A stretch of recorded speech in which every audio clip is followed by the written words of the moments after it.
नमस्कार, मैं राजेश दलवानी, आप देख रहे हैं उल्लास लाइन बुलेटिन।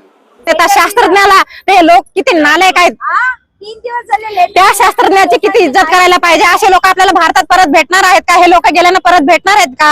हे अनपढ गवार असे बसलेत गादीवरती। अमित शहा झालं, मोदी झालं, अकलीचा पत्ता नाही, मोठ्या गादीवर जाऊन बसलेत। हे आज जे आपल्या देशाचे नागरिक आहेत, देशाचे नागरिक होणार आहेत, त्यांना असं मारून तुम्ही लपवताय।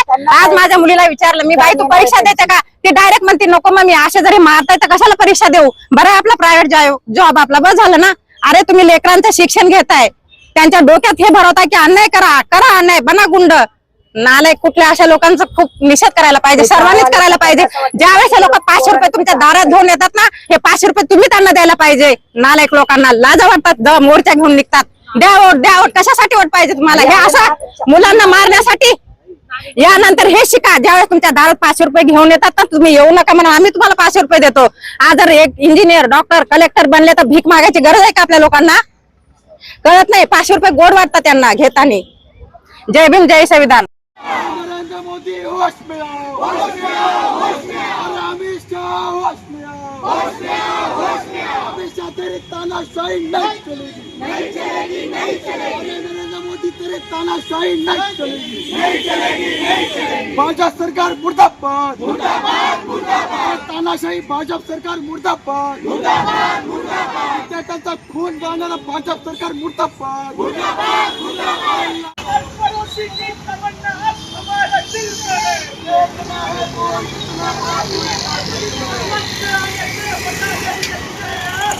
हम अभी से क्या पता है क्या हमारे दिल में है, हमारे दिल में है। देखना है जोर कितना बाजुए का दिल में है।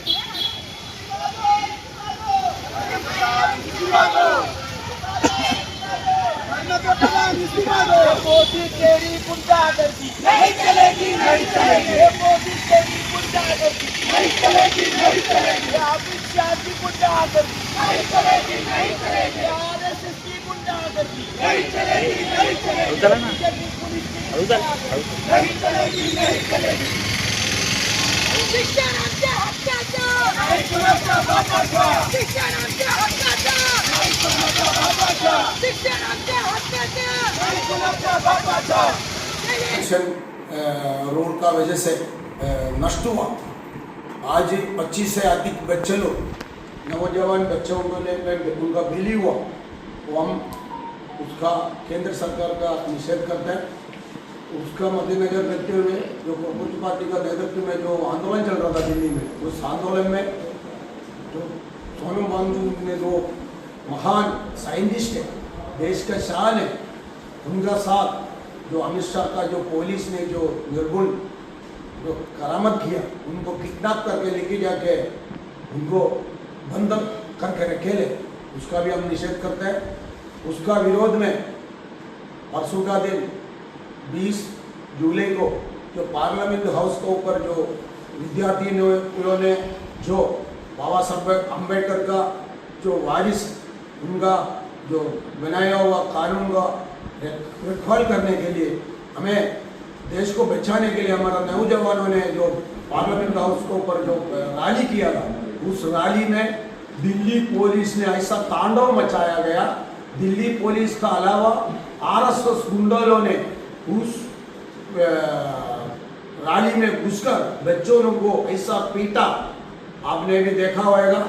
क्योंकि यहाँ का जो मेन स्ट्रीम मीडिया ने पूरा गुम कर दिया था, लेकिन जैसे छोटा छोटा मीडिया कानावर आहे ना उवा सुद्धा रेंगत नाही अशी सरकार, बेशरम सरकार झालेली आहे। आज सोहम वांगचुक जे बसलेले उपोषणाला त्यांना बळजबरदस्तीने जे उचललं आहे आणि ज्या 30 विद्यार्थी ज्यांचे जीव गेलेले आहे, असे जे आपले एज्युकेशन मिनिस्टर आहे त्यांना आम्ही राजीनामा मागत आहे। आणि ही फक्त सुरुवात आहे, गल्ली बोळ्यामध्ये हे आंदोलन सुरू करणार आहे आणि ह्या सरकारचा मी तीव्र निषेध करत आहे। अजून तर सुरुवात नाही, पण ही बोलले ना, ही सुरुवात आहे। उपोषण प्रत्येक मुंबईला जागोजागी जिल्ह्यामध्ये आमचे उपोषण DYFI चे चालू आहे सगळीकडे। आणि जर या सरकारचे कानावर अजूनही बोलतो ना, यांची हेल्याची कातडी झालेली आहे, जर यांनी जर समज नाही घातली तर याच्यापेक्षा तीव्र आंदोलन करू आम्ही। जय संविधान। माझं नाव परवीन खान आहे। आज आपण सगळे इथे जमलेलो आहे सोनम वांगचुक सर यांनी जे शिक्षणाचा जो मुद्दा उचलला आहे, असे तर बरेच आपले नेत्यांनी तो मुद्दा घेतलाय. पण ही जी भैरी जी सरकार आहे, यांना हे जे स्वतःचे बेऔलाद आहे, यांना काय दुसऱ्याच्या मुलाची काय जाणीव येणार नाही. हे निर्लज्ज लोक आहेत.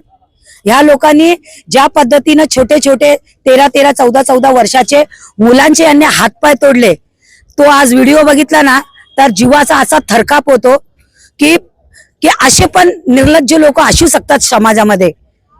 हे त्यांना शिक्षण, आज आम्ही एवढं कर्ज काढून आज आम्ही मुलांना शिकवलं. माझी स्वतःची मुलं इंजिनिअरिंग करतायत. यांना लाज वाटायला पाहिजे. आज मला अशी भीती वाटते मनामध्ये की पुढे जाऊन 1-2 वर्षांना परत माझ्या मुलांचं भविष्य काय होणार, का परत माझ्या मुलांना पण भाजीच विकायला लागेल का.